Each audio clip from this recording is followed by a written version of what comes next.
without that. So my name's Becky. I'm also a researcher at the Environmental Change Institute, but I spend half my time working with the environmental sustainability team over in estate services.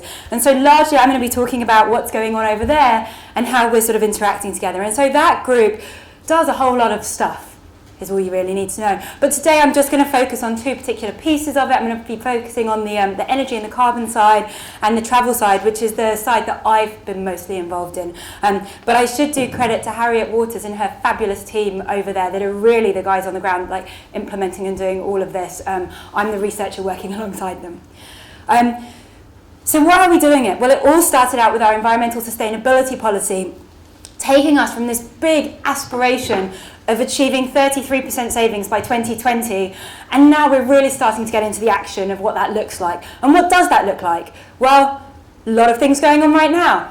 PV installations, LEDs, carbon innovation program, building management services, insulation, and engagement opportunities. And I'm going to walk through a few of these just to give you a bit of an oversight of what's happening right now within the university.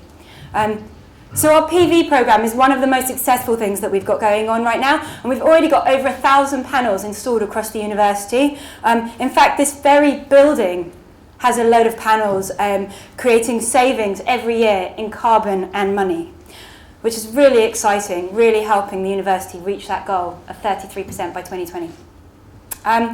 We've also been doing quite a bit in lighting, and so this is an example of a really great example actually of combining research with this challenge to reduce our carbon emissions. And so within the university, a big area for lighting is in the greenhouses. And of course there was a worry that if we switched out the lighting there, what would be the impact on the research and the plants that are growing there? But in fact, we've now managed to do that and find LEDs that provide the right wavelength, and that program's been rolled out in some areas, and we're looking to expand on that even further. Again, generating carbon savings and cost savings for the university. Green Impact's quite an exciting one, and this program's all about engagement. So the first two were very technological. You wouldn't even know necessarily that there are PV panels on the roof here. But this program is really about engaging predominantly staff, but also students in this program, making them aware of energy use, educating them in terms of what they can do, and really starting to inspire some action. And so I think this is just the third year that that's going on, but we're seeing a huge growth already.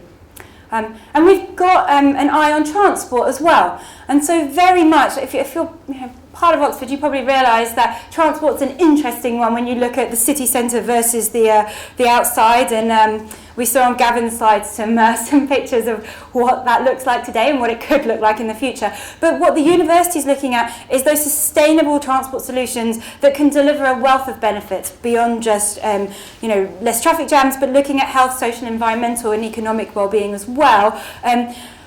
And like I said, there are challenges because when we look at how our staff and students travel, we are already quite heavy on the active and public transport modes. And so the strategy looking forward is quite different to what you might see in other areas. So we're looking at short-term, medium and long-term strategies around what we can do within the university infrastructure using those university vehicles to try and improve our transport plan.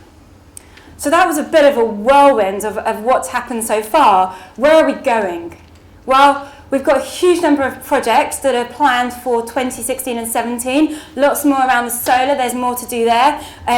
We've got one that's looking at storage opportunities, so can we combine storage to do even better?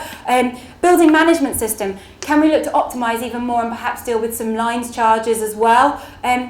Another area that we've realised is very big for a university is the energy we're using in our labs.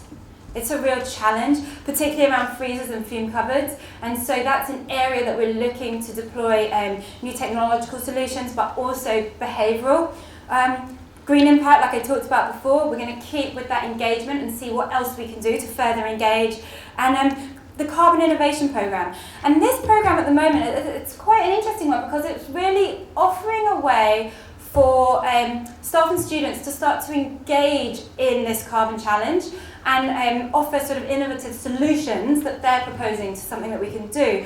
And what we'd like to do moving forward is extend those ideas and tap into this living lab idea, perhaps at the University of Oxford. Can we increase engagement between the researchers and those guys on the ground that are actually delivering solutions. How can we do that to utilise the data that we've already got and the programs and the funding that's already being rolled out to make the university this amazing test bed and create better interactions between the world-class research that's happening here and the programs that are happening right now to reduce our carbon emissions. So with that, I'll say thank you very much, and I'm open for questions at the end. Thanks.